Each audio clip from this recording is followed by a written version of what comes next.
Boston, Massachusetts, la ciudad más antigua de los Estados Unidos, rodeada de caminos, ahogada por el tráfico. Por su corazón pasa una enorme carretera atestada por los congestionamientos automovilísticos. Pero, ¿qué pasaría si fuese posible reemplazar esta aglomeración urbana con parques y enviar los autos bajo tierra? Construyendo un sistema de supercaminos a una escala mayor que el Canal de Panamá debajo de la ciudad, sin alterar ni detener su funcionamiento. ¿Era imposible o no? De hecho, esta hazaña de la ingeniería ya está transformando el paisaje de Boston. ¿Podrán otras ciudades aprender de Boston y hacer que su propio tránsito mejore?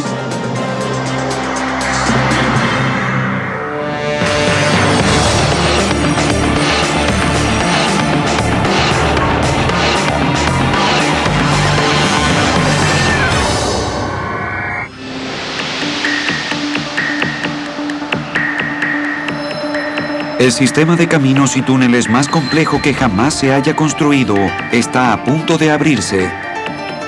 En Boston se lo conoce como la arteria subterránea. Es el proyecto de construcción urbana más grande de la historia moderna y su realización promete terminar para siempre con los embotellamientos en el tráfico. Casi 13 kilómetros de supercarreteras, la mitad de ellas bajo tierra, que trasladarán a la gente por toda la ciudad. Para mover 200.000 automóviles bajo tierra, habrá que remodelar radicalmente enormes salidas, rampas, intersecciones urbanas y 11 carriles de una carretera interestatal. Solo quería ponerte al tanto de esto.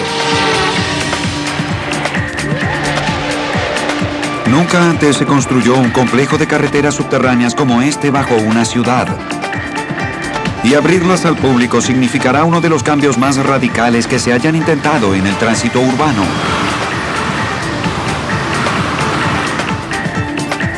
Nuevos túneles reemplazarán la antigua arteria central de Boston, la carretera interestatal 93, una desagradable mole de acero y concreto que mide 12 metros de alto.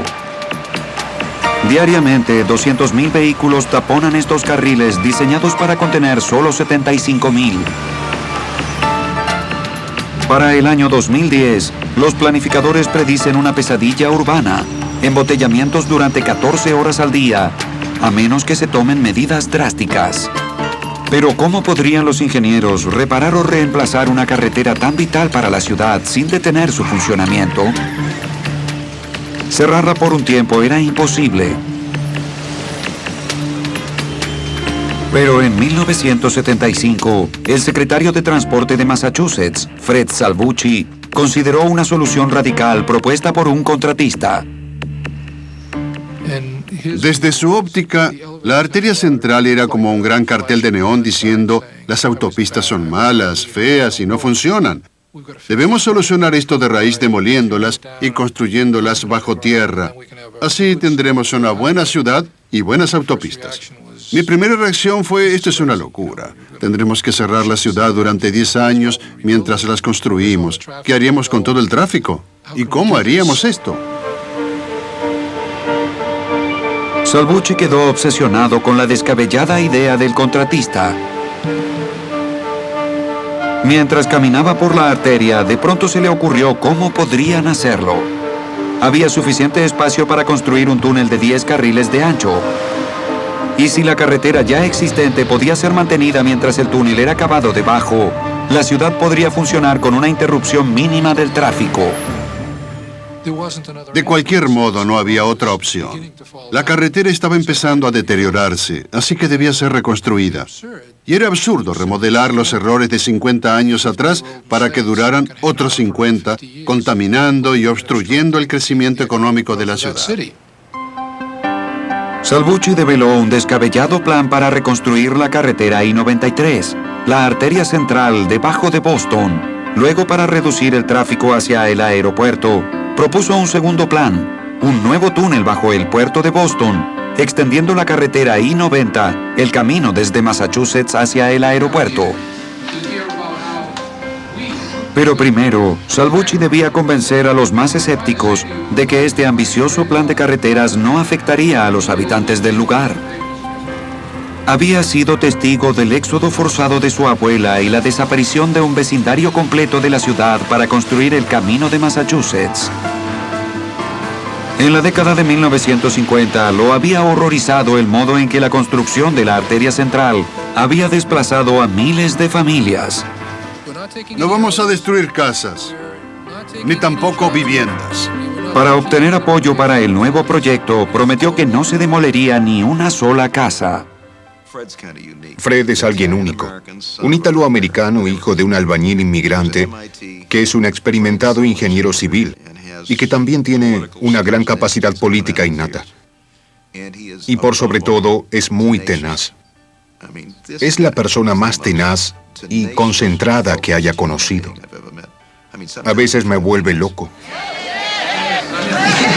En 1987, Salvucci consiguió los fondos necesarios para el proyecto del túnel de la arteria central. Es una victoria la perseverancia. Se estimó que la construcción llevaría una década y costaría 2.600 millones de dólares. La reconstrucción de la carretera interestatal de Boston debajo de la ciudad daría comienzo al proyecto de construcción de autopistas más ambicioso de la historia. Pero ¿sería más desafiante y costoso de lo que habían imaginado?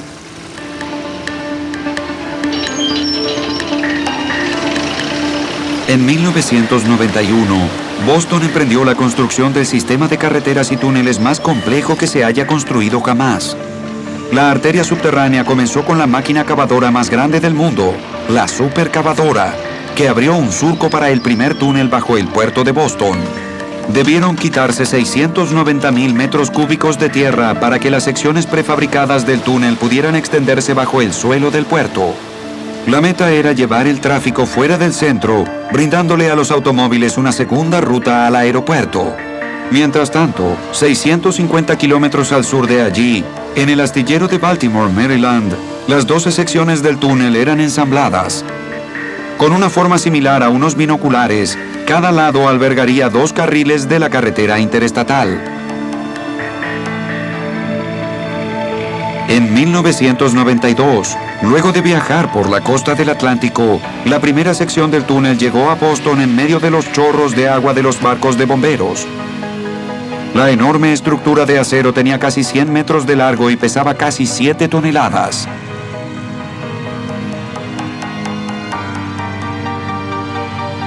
Durante el año siguiente, llegaron las 11 secciones restantes. Fueron depositadas en una terminal, donde los trabajadores les agregaron 23.000 toneladas de concreto y acero para transformarlas en la carretera interestatal. Para cuando la superficie de los caminos estuvo terminada, cada sección pesaba lo mismo que un barco de guerra. En 1993, un remolcador transportó la primera sección del túnel submarino hacia el este de Boston. Aquí, los túneles terrestres de la carretera I-90 fueron cavados hasta el borde del puerto. Los ingenieros necesitaban colocar las secciones marinas a pocos milímetros de su contraparte terrestre. ¿Pero podrían hacerlo? En las fangosas aguas del puerto, los buzos apenas podían ver las estructuras. Eran difíciles de maniobrar. Nadie estaba seguro de si podrían colocarlas a la distancia mínima de unos centímetros que era necesaria. Usaron sistemas de posicionamiento satelital. Hubo un láser que se envió desde el sur de Boston hasta el este para obtener la línea central exacta. A 30 metros bajo la superficie, era la conexión de túneles a mayor profundidad que se haya intentado. Si las secciones no estaban alineadas correctamente, los buzos no podrían unirlas como correspondía para sellarlas a prueba de filtraciones. A medida que cada tubo de 30.000 toneladas era bajado, ese mismo proceso se repetía hasta cruzar todo el puerto. Para el verano de 1995, los trabajadores ya podían caminar sin problemas a través del túnel de 1 kilómetro de largo que cruza el puerto de Boston. Bautizado con el nombre de Ted Williams, una leyenda del béisbol que jugaba para los Medias Rojas de Boston, el nuevo túnel fue abierto en diciembre, siguiendo el presupuesto y los tiempos estipulados. Fue una hazaña que no volvería a repetirse. Aún quedaban muchos desafíos por delante. Para conectar el túnel Ted Williams con la carretera I-90, los ingenieros necesitaban construir una autopista de 10 carriles bajo el canal Fort Point, en Boston. Eso significaría cruzar sobre un subterráneo, pasar junto a la fábrica más grande de la ciudad, la oficina de correos y bajo las vías de acceso de los trabajadores. Como si no fuese ya lo bastante complejo, también se trataba de la zona con el suelo más débil de todos, y donde la autopista debía ir a mayor profundidad. Y allí debemos hacer el túnel. Los enormes túneles para las autopistas no podrían ser sostenidos por el débil suelo arcilloso hallado en los alrededores del canal. Si los ingenieros no hallaban el modo de fortalecer el terreno saturado de agua, la construcción sería imposible de terminar. Luego de semanas de búsqueda, hallaron la solución a 10.000 kilómetros de distancia. En Japón y en Asia, donde el suelo no es muy estable, han desarrollado maneras muy económicas de aprovechar zonas con suelos débiles. A esas técnicas se las llama mezcla de suelos, ya que se utiliza el material existente en el lugar mezclado con concreto. Los ingenieros decidieron fortalecer los 570.000 metros cúbicos de terreno.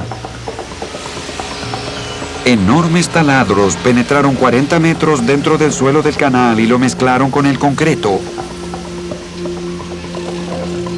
Pasaron 3 años antes de que el suelo estuviera lo suficientemente duro como para soportar la excavación de uno de los túneles más anchos del mundo. Pero un nuevo obstáculo apareció. No se podían construir las secciones del túnel en otro sitio y luego transportarlas flotando hacia allí debido a los puentes bajos. Los ingenieros advirtieron a Salvucci que el problema era insuperable. Como primera medida, hicimos un estudio del impacto ambiental. Hicieron análisis que dijeron que era posible hacer esto. Obtuvimos todos los permisos, conseguimos la financiación y luego dijeron que no sabían cómo construirlo. Es algo inaceptable. 2 semanas después, Lucilano vino con una idea que era similar a construir un barco dentro de una botella.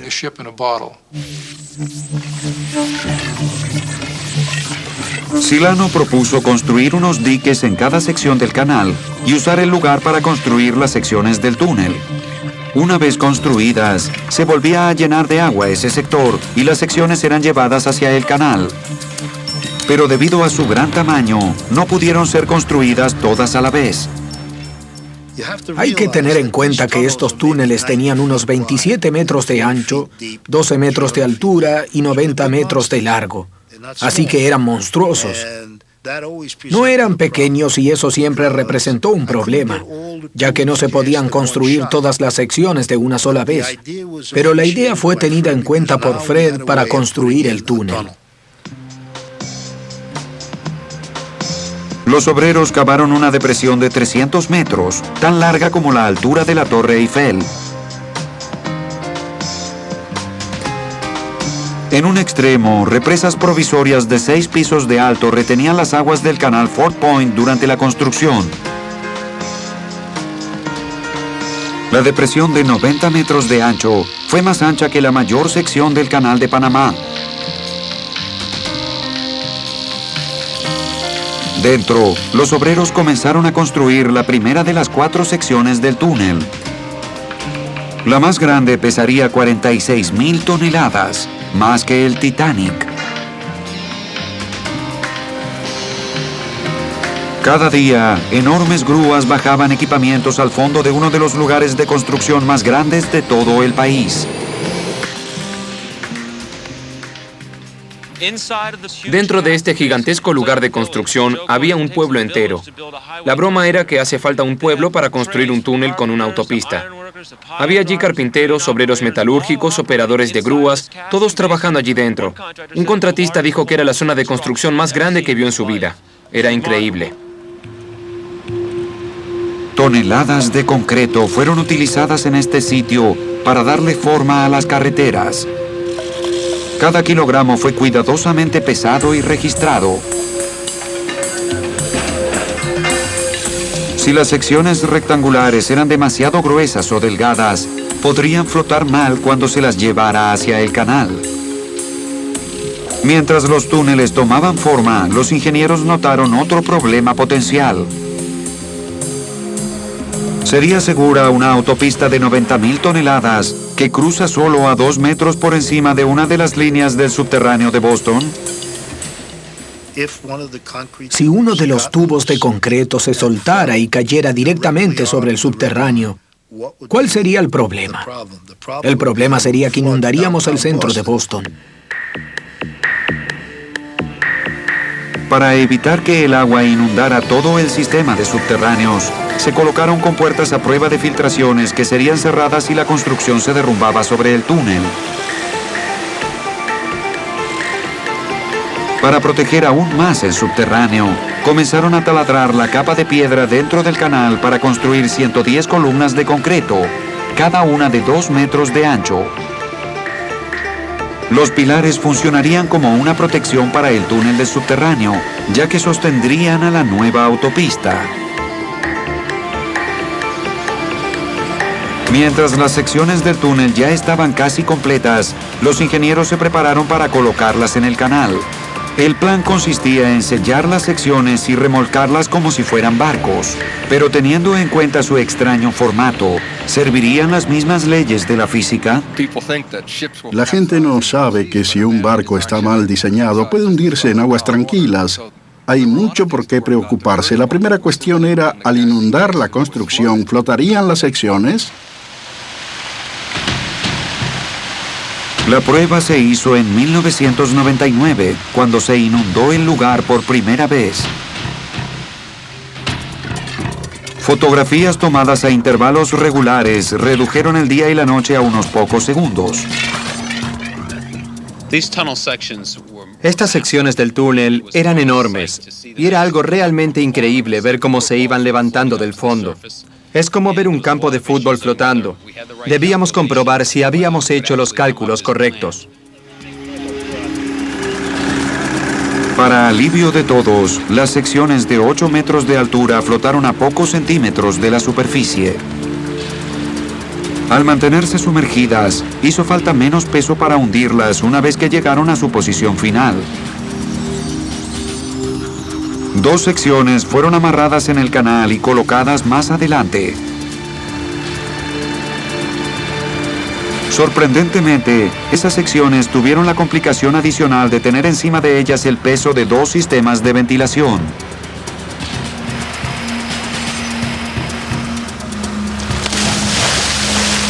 Los buzos ayudaron a los ingenieros a colocarlas en su lugar. Muy bien, Johnny. Ve hacia el brazo de alineamiento. ¿Sabes cómo llegar allí? Sí, estoy yendo ahora. A medida que las secciones del túnel se acercaban, debíamos decirle a los ingenieros y a los obreros cuál era la ubicación exacta, cuán separadas estaban. Éramos sus ojos bajo el agua.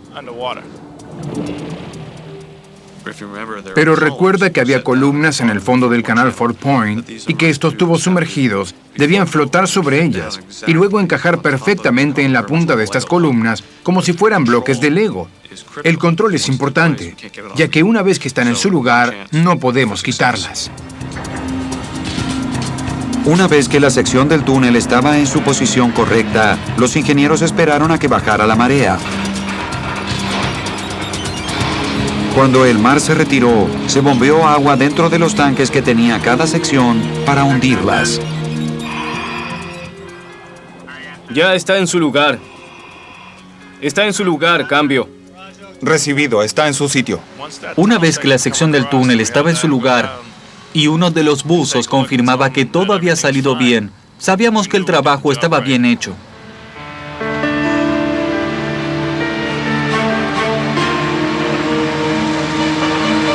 Con la mitad del túnel submarino completo, la zona de construcción fue vaciada otra vez para que se pudieran construir las 2 secciones restantes. Los ingenieros volvieron su atención a la construcción de la última parte de la autopista para conectar el túnel bajo tierra con la carretera I-90. Para hacer esto, deberían cavar bajo las vías de tren que servían para transportar a más de 100.000 personas por día. Uno de los mayores desafíos era el movimiento diario de trenes. Había trenes Amtrak que te llevaban de una ciudad a la otra. No podíamos interrumpir esos 250 trenes moviéndose por día. La construcción allí presentó otro problema. Al igual que en el canal Fort Point, el suelo debajo de las vías era demasiado blando como para cavar un túnel. Pero ¿cómo podría ser fortalecido sin interrumpir el servicio de trenes? Un contratista propuso una solución radical: congelarlo. 2.000 tuberías fueron colocadas alrededor de las vías y se las llenó de agua salada a una temperatura de 34 grados bajo cero. Mientras el líquido circulaba hacia una unidad de enfriamiento, iba congelando el suelo. En pocos meses, el proyecto había creado el iceberg artificial más grande del mundo. Con el suelo lo bastante duro como para soportar la construcción, los obreros comenzaron a cavar enormes hoyos en el lugar. El plan consistía en construir las secciones y luego empujarlas por debajo de las vías usando una innovadora técnica llamada remolque subterráneo. Una vez que el concepto fue explicado, debían pulir los detalles. ¿Podrían realizarlo? ¿Vamos a arriesgarnos a que el suelo colapse? ¿Arrastraremos las vías con nosotros a medida que empujamos los túneles por debajo? ¿Cuánta fuerza se necesita para empujar un túnel de concreto del tamaño de un gimnasio? Los túneles han sido arrastrados bajo otras estructuras delicadas, pero nunca a esta escala. Para proteger las vías del tren, los ingenieros necesitaban evitar que el suelo debajo de ellos fuera arrastrado junto con los túneles. Decidieron jalar cables de acero desde la dirección opuesta al arrastre para contrarrestar la fricción y mantener el terreno en su lugar. Dentro de las secciones de concreto de 90 metros de largo, varios soldadores prepararon las típicas maquinarias usadas en las minas de carbón para abrirse paso por debajo de las vías.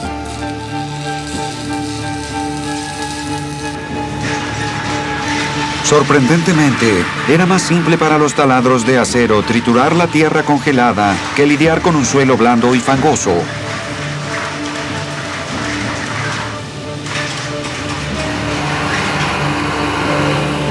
Los tractores iban sacando rápidamente la tierra congelada y la llevaban hasta el final del túnel, donde una grúa gigante la desechaba antes de que se derritiera.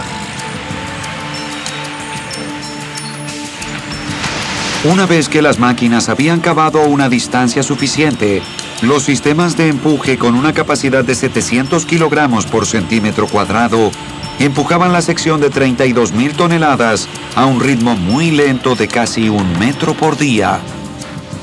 Durante 3 años, los ingenieros en Boston trabajaron en un proyecto para construir uno de los túneles más ambiciosos de la historia.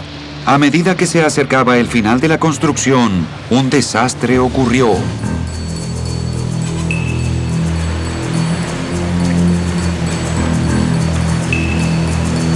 «15 metros por debajo del canal Fort Point, el agua comenzó a filtrarse por una unión donde la parte terrestre del túnel se une con la acuática.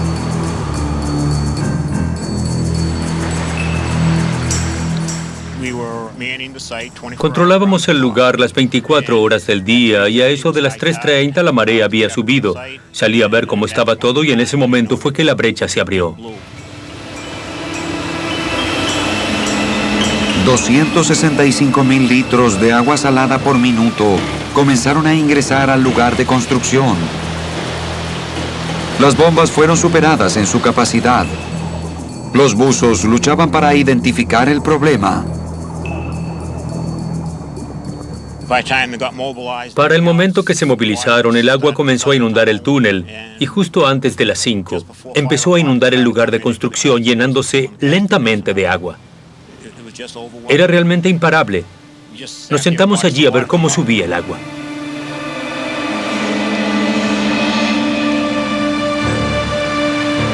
Mientras las costosas grúas iban quedando bajo el agua, los gerentes calcularon que el programa de construcción de la arteria subterránea había sido retrasado a un costo de millones de dólares. Era como si te dieran una patada en medio del estómago. Muchos de nosotros habíamos estado aquí hasta 11 años y luego ver al agua entrar a borbotones en la parte trasera de la estructura que uno creía indestructible fue duro.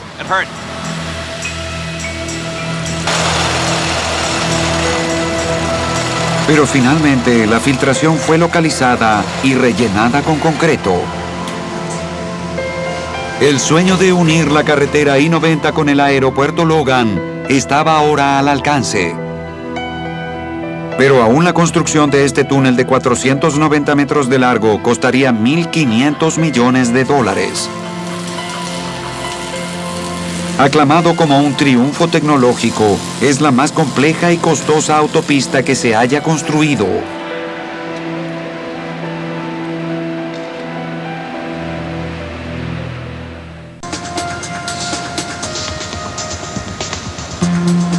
Mientras tanto, en el centro de Boston, los ingenieros que construían los túneles bajo la carretera I-93 luchaban con un tipo de desafío muy distinto. Antes de que la excavación pudiese continuar, la vieja infraestructura de 300 años de antigüedad de Boston debía ser retirada. Cloacas y tuberías de agua, de gas, eléctricas, de telégrafo y de teléfono debían ser reubicadas. ¿Pero dónde? Sería real asegurar que debajo de las calles de la ciudad de Boston o de cualquier ciudad, si viésemos bajo las calles, notaríamos que hay poco lugar para la tierra allí. Son tuberías, una tras otra, un sistema junto a otro, es como un tazón lleno de espaguetis. 31 compañías diferentes comenzaron la delicada tarea de mover y actualizar los servicios de Boston. A medida que el caos dejaba lugar para el orden, el camino para un nuevo túnel fue abriéndose. Pero aún quedaba un obstáculo. Las vigas que sostenían la autopista bloqueaban la construcción.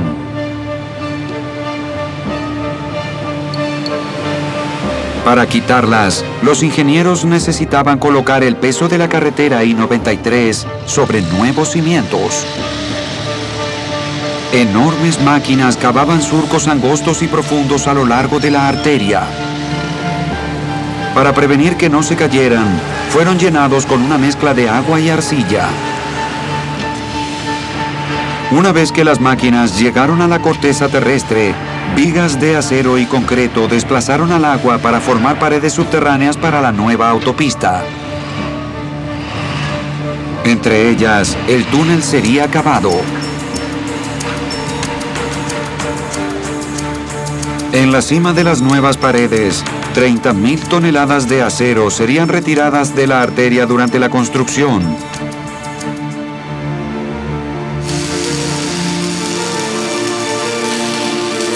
Con el nuevo sistema de soporte en su lugar, los soldadores comenzaron a cortar las patas de la arteria en medio de la noche. Una vez que los sopletes se abrieran paso a través de las columnas que habían sostenido a la autopista durante 50 años, el peso de esta pasaría a sus nuevos cimientos. ¿Pero estaban los ingenieros en lo cierto? Cortaron las vigas y nada ocurrió. Y eso fue lo más hermoso de todo. La carga pasó de las viejas columnas verdes al nuevo soporte de acero en toda su extensión, sin que haya signos de movimientos ni de flexiones. Todos respiraron aliviados. Las nuevas vigas sostuvieron su carga como habían predicho. Una vez que el camino para la construcción estuvo despejado, la ardua tarea de cavar bajo la ciudad comenzó. Cada día, los habitantes de Boston se despertaban sin saber que nuevos desvíos los esperaban. A pesar de que los caminos cambiaban, al menos seguían abiertos. Pocos se dieron cuenta de que a medida que cruzaban la calle, el suelo bajo sus pies estaba siendo ahuecado. En el apogeo de la construcción, 4.500 obreros habían tomado por asalto la ciudad. Los trabajadores bromeaban, diciendo que construir la arteria subterránea en Boston era como intentar construir el canal de Panamá en medio de Nueva York. Creo que nadie ha intentado antes construir un túnel como este bajo una ciudad. Se construyen subterráneos todo el tiempo, pero este no era un simple túnel tubular con un subterráneo dentro. Estos son 10 carriles de una autopista en curva. Nos comprometimos a no afectar la ciudad, no detener el tránsito y a los peatones.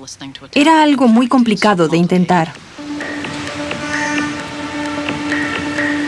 Una de las decisiones más difíciles para los ingenieros del proyecto era cómo enterrar la carretera I-93 bajo una de las intersecciones más ajetreadas de la ciudad. Aquí, miles de peatones salían del subterráneo y hacían combinación con las líneas de trenes que iban al centro de Boston. Pero el desafío de mantener el tránsito humano en movimiento no era nada en comparación a los obstáculos bajo tierra. Bajo la calle había un paso para peatones, un nuevo servicio de autobuses hacia el aeropuerto y el subterráneo que transportaba a más de 200,000 personas por día. La carretera I-93 que va hacia el norte debía ser enterrada. ¿Pero dónde? La única opción era pasar por debajo de la estación. Eso requería que bajáramos la autopista unos 36 metros y creáramos un túnel bajo los túneles y sostener a la vez el complejo de estaciones del subterráneo. Pero ¿cómo podrían los ingenieros sostener los túneles ya existentes mientras excavaban una superautopista bajo ellos? Nuestra gente vino con la idea de cavar 2 huecos a los lados de la estación y luego hacer un túnel debajo para construir un puente.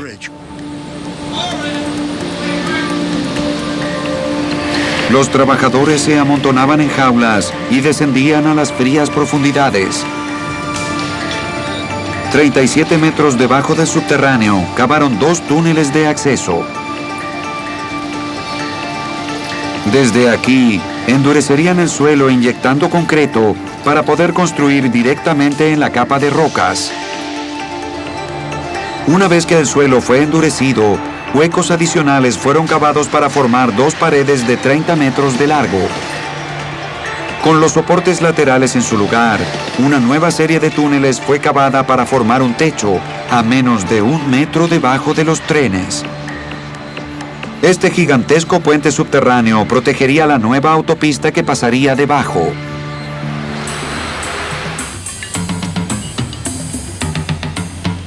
A medida que el túnel debajo de Boston tomó forma, los ingenieros lucharon para ver cómo lo conectarían a la autopista elevada que cruzaba el río. Para lograr que 10 carriles de tráfico entraran y salieran de los nuevos túneles, deberían reemplazar al antiguo puente de 2 plataformas y solo 3 carriles de ancho. Algunos estudiaron todo tipo imaginable de puente para ese cruce.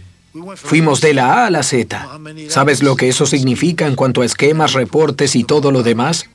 Elegimos la opción Z como la mejor, pero estábamos tan enfocados en la ingeniería que no dimos un paso atrás para decir, el esquema Z no es un buen nombre para esto. El plan incluía 2 puentes sostenidos por cables para cruzar el río. Pero algunos críticos se opusieron al esquema, diciendo que los puentes y sus rampas se volverían otra gran pared de 33 metros elevándose en el aire. Pocos se dieron cuenta de que para unirse a la carretera elevada del otro lado del río, el puente debía tener esa altura. Para complicarlo todo aún más, el viejo puente aún debía seguir en funcionamiento, de modo que el nuevo puente debía ser construido a su alrededor. Para lidiar con este tipo de complejidad, el arquitecto Christian Mann propuso un nuevo esquema, un puente de un solo cable que estuviese inclinado y fuera asimétrico. Para transportar más tránsito, 2 carriles extra colgarían de los costados. Bautizado con el nombre de un activista por los derechos civiles, Leonard Sakin, el nuevo puente se convertiría en un símbolo de la renovación de Boston. Para poder soportar 10 carriles de tránsito entrando y saliendo de los túneles de la carretera I-93, debía tratarse del puente asimétrico de un solo cable más ancho que se hubiese construido. Para soportar la enorme tensión, los cables debían estar especialmente diseñados. Harían falta vientos de más de 650 kilómetros por hora para cortar un cable, o un terremoto de 7.9 en la escala de Richter para derrumbar el puente o los túneles debajo. Irónicamente, no fue un hecho catastrófico lo que preocupó a los ingenieros, sino un simple accidente, en especial uno que podría causar un incendio. Para anticipar este peligro en los túneles, 7 estructuras de ventilación fueron construidas como primera línea de defensa. 140 ventiladores, algunos de 6 metros de alto, enviarían aire fresco hacia los túneles y extraerían el ya utilizado, cambiando el aire en minutos. Pero ¿podría este sistema de ventilación, el más grande del mundo, realmente controlar el fuego? Los ingenieros debían estar seguros. Nos enfrentamos a un trabajo gigantesco en el túnel que no tenía códigos específicos a los que atenerse. Es decir, hay códigos que te dicen cómo construir un edificio y cuáles son los requerimientos mínimos para las autopistas, cuáles para los puentes, pero no hay requerimientos mínimos para los túneles. Para diseñar un sistema de ventilación efectivo, los ingenieros encendieron casi 90 incendios de prueba para estudiar cómo el aire alimenta el fuego y aviva las llamas. El resultado llevó a un sistema inteligente de autopistas diseñado para manejar casos de emergencia. Poco después, el sistema sufrió su primera crisis en el túnel Ted Williams, que ya había sido abierto. Los elevados niveles de monóxido de carbono advirtieron que el tránsito se había detenido. Las cámaras localizaron un autobús incendiándose en el túnel que sale al oeste, afortunadamente sin pasajeros. Cuando las alarmas fueron activadas, las llamas devoraron el autobús. Las computadoras identificaron cuál de los 24 ventiladores del túnel debía estar a máxima velocidad para extraer el humo y el calor de los autos que estaban detrás del autobús. El fuego fue avanzando desde la parte trasera hacia adelante del autobús. No era solo el humo el que era empujado, el calor también era extraído, y eso era lo que buscábamos. Mis preocupaciones se fueron cuando el incendio estuvo controlado. Fue la mejor prueba para este túnel. Una hora después, equipos de emergencia extinguieron el fuego. Nadie salió herido. El sistema inteligente de autopistas había funcionado a la perfección, permitiendo que el túnel fuera reabierto rápidamente.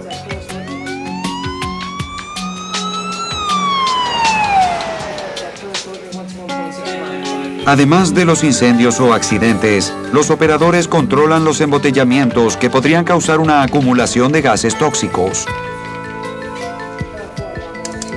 48.000 sensores monitorean constantemente la calidad del aire y el flujo de tránsito.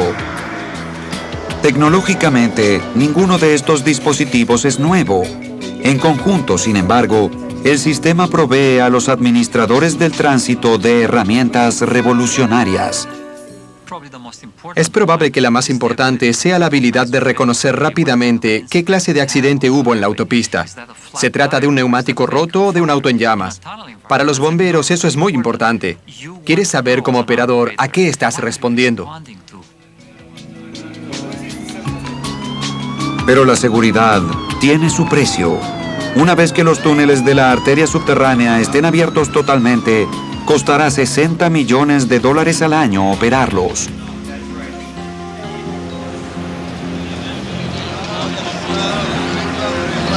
El 18 de enero de 2003, la prensa y los fanáticos de la arteria subterránea se reunieron para celebrar la primera de una serie de inauguraciones de los túneles de las carreteras I-90 e I-93. Los gerentes estaban listos para descubrir el letrero del túnel de la carretera I-90 que va en dirección al oeste. Un túnel que alguna vez estuvo lleno de agua bajo el canal Fort Point.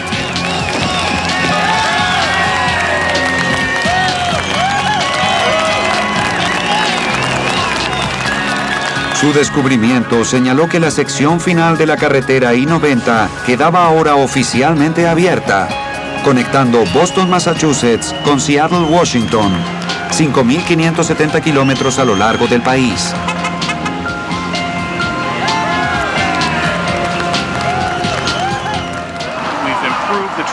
Proveeremos de una red de transporte a una de las principales ciudades de los Estados Unidos y también la oportunidad de obtener mucho más. Los parques, la reconexión de los vecindarios, todo eso le agrega calidad de vida a la gente. Y este proyecto le dará a la ciudad todo eso durante las próximas décadas.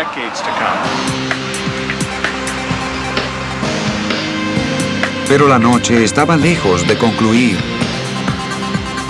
Para abrir el sector en dirección al este de la carretera I-90, los oficiales dieron el extraño paso de cerrarla primero. En una carrera contra el tiempo, los equipos se preocupaban por cambiar los letreros colocados como barreras para guiar al tráfico y limpiar los últimos escombros de la construcción. A las 7 a.m., la autopista fue reabierta al público.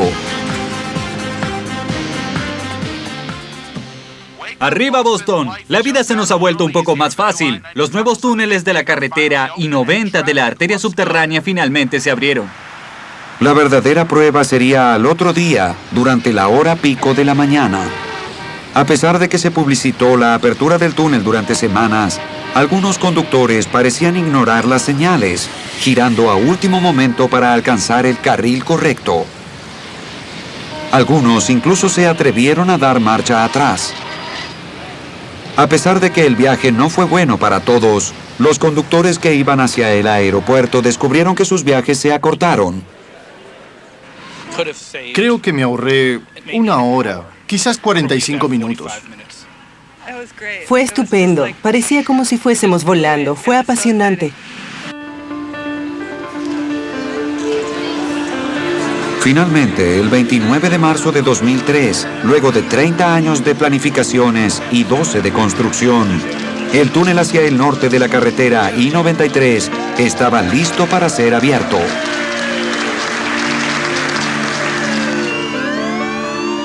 Los patrulleros guiaron el tráfico desde la antigua autopista hacia el túnel cuando el alcalde dio la orden. La nueva carretera I-93 hacia el norte queda inaugurada. Pronto el túnel hacia el sur estará terminado y todo el tráfico interestatal viajará de forma invisible bajo la ciudad. Además de ordenar el tránsito, la arteria subterránea de Boston trajo un beneficio adicional. 5 kilómetros al este de la ciudad, el proyecto está recuperando un preciado terreno. La isla Spectacle fue alguna vez un montón de desperdicios tóxicos, llenos de vidrios que reflejaban la luz del sol. Durante años, sus peligrosos desechos se escurrieron hacia el puerto de Boston. Ahora, con la descarga de más de 3 millones de metros cúbicos de tierra provenientes de la excavación de la arteria subterránea, este antiguo desastre ecológico es un parque nacional con kilómetros de rutas de paseo. Creo que todo esto se debe a la arteria subterránea. Y es estupendo. Es una gran señal de lo que puede llegar a venir, porque habrá 26.000 árboles y plantas creciendo solo aquí en la isla. En el centro habrá 5.000 árboles. Es difícil de imaginarse árboles, plantas, espacios abiertos, pastos, y todo eso será realidad. Será espectacular.